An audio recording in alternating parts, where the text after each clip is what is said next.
राज व उद्धव ठाकरेंची सभा होती, पण या तरुणींनं पूर्ण सभा डोक्यावर घेतली. शिंदे आणि फडणवीस हे दोघं 3 वर्षांपासून ठाकरेंचा पक्ष फोडत आहे, पण अजून ठाकरेंचा पक्षच संपत नाही. दिल्लीतून अमित शाह फडणवीसला फोन करून विचारतोय, अरे भाई उद्धव साहब की पार्टी खत्म क्यों नहीं होती? या तरुणीचं भाषण इतकं गाजलं की नाशिकमध्ये अशी चर्चा आहे, जर ठाकरेंचे नगरसेवक जास्त निवडून आले तर ते फक्त या ताईच्या भाषणामुळेच. राजसाहेबांपेक्षा खतरनाक भाषण केलं. अहो शिंदे साहेब, अहो फडणवीस साहेब, 3 वर्षापासून रोज पक्ष फोडतात, पण अजून ठाकरेंचा पक्षच संपत नाही. अमित शाह साहेब फडणवीसांना फोन करत असतील, अरे भाई उद्धव साहब का पक्ष खत्म क्यों नहीं होता? देवेंद्र फडणवीस साहेबांनी ज्या दिवसापासून नाशिक शहराला दत्तक घेतलंय, त्या दिवसापासून कोणताच पोरगा दत्तक जायला तयार नाही. ही भयान परिस्थिती आहे. आणि तोच पेढा ज्यांनी पेढे वाटून वाटून दुसऱ्या दिवशी पक्षांतर केला ना, त्यांच्या हातात ठाकरेंचा महापौर बसल्यानंतर पहिला पेढा त्यांच्या हातात देऊ, हा नाशिककर बदला घेतल्याशिवाय राहणार नाही. काय परिस्थिती आहे नाशिकची, काय परिस्थिती आहे राजकारणाची. महाराष्ट्राचे राजकारण हे अत्यंत सुसंस्कृत राजकारण होतं. तरुण पिढीला आदर्श वाटणारं राजकारण होतं.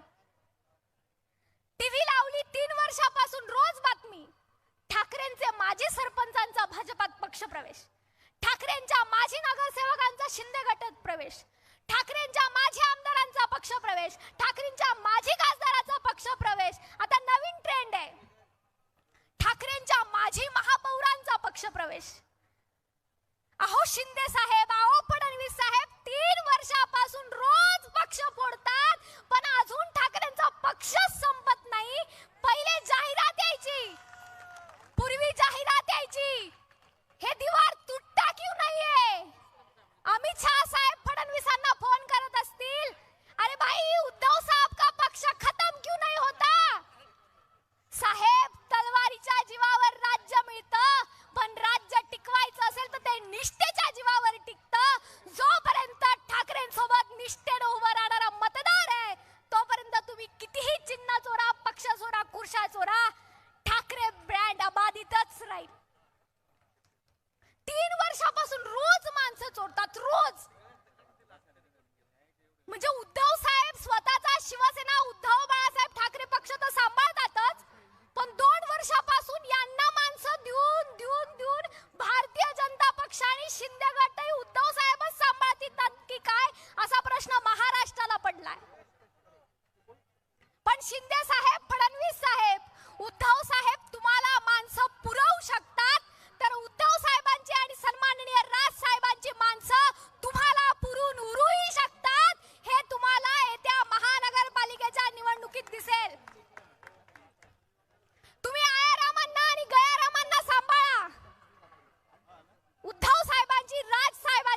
होता. त्या टरबुजाला सारखं सारखं साहेब साहेब म्हणू नका, माझ्या कानातून रक्त येतंय. एक ताई अख्ख्या भाजपला 8 ते 10 मिनिटाच्या भाषणात पुरून उरली. एक नंबर अशा लाडक्या बहिणीची गरज आहे राजकारणात.